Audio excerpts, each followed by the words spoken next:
আজকে তোমাদের সাথে সেইভাবে কিছু শেয়ার করিনি। সকাল থেকে একটু ব্যস্ত ছিলাম, মনটাও একটু খারাপ ছিল। শেষে গিয়ে ভাবলাম আজকে প্রভুর জগন্নাথ দেবের রথযাত্রা, তাই কী প্রভুকে নিয়েই একটু ভিডিও তোমাদের সাথে শেয়ার করলাম। আশা করলাম যে ভালো লাগবে তোমাদের দেখতে। আজকে প্রভুকে পঞ্চামৃত দিয়ে সকালবেলায় স্নান করেছিলাম, আর সারাদিন কী কী টুকটাক করেছিলাম সেটাই তোমাদের সাথে দেখানোর চেষ্টা করছি।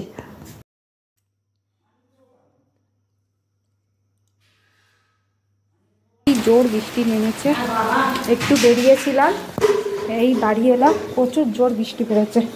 আজকে জগন্নাথের সকালে পুজো দিয়েছিলাম, কিছু সেরকম দেওয়ার ছিল না, টুকিটাকি জিনিস নিতে গেছে, একটা খাতার দরকার ছিল। এই যে জগন্নাথ দেবের গজা আর মালপোয়া, গজা আনতে গেছিলাম, মালপোয়াটা পেয়ে গেলাম তাই নিয়ে এলাম। আর এখানে আজকে একটু কালকে বিপত্তারিণী করবে মা, তাই সন্দক লবণ নিয়ে এলাম। আর আজকে তো রথ, পাঁপড় ভাজা তো খেতে হবে, তাই এখানে পাঁপড় ভাজা নিয়ে এলাম।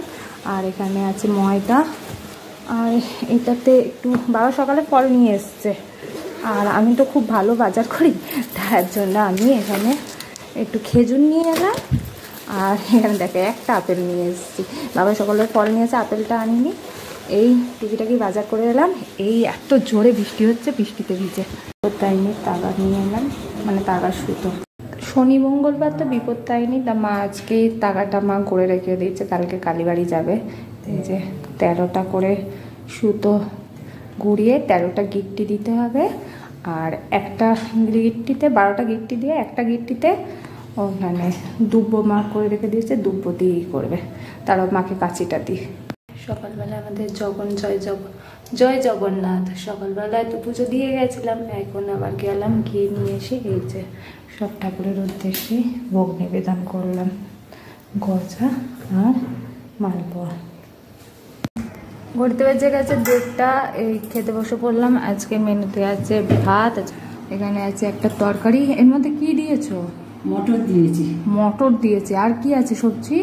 মটর, কুমড়ো, পটল, আলু। ও, এইটা তরকারি। পটল ভাজা, একটু পুড়িয়ে ফেলেছো পটল? ও বসিয়ে রেখে দিয়ে গেছিল। আর এখানে কি টকের ডাল? টকের ডাল এখনো টকের ডাল শেষ হচ্ছে না। আর এটা সন্ধ্যেবেলা খাওয়ার জন্য ঘুগনি। এই হচ্ছে আজকের মেনু। চলো খাওয়া দাওয়া শুরু করা যাক। আর আজকে রথের দিনটা, আর আজকে ভিডিওটা শেষ করছি রথের স্পেশাল পাঁপড় ভাজা দিয়ে। রথ মানেই তো পাঁপড় ভাজা ভাজতেই হবে, আর পাঁপড় ভাজা খেতে হবে। তোমরা আর কি ভাজাভুজি খাচ্ছ? আজকে যেহেতু বাবা বাড়ি নেই, তাই আজকে শুধু পাঁপড় ভাজা দিয়েই মা আর আমি খাবো, আর বাবার জন্য রেখে দেবো। বাবা রাত হবে আসতে, রাত্রে ভাতের সাথে খাবে পাঁপড় ভাজা। চলো আজকে এই পাঁপড় ভাজা দিয়েই ব্লগটা শেষ করলাম।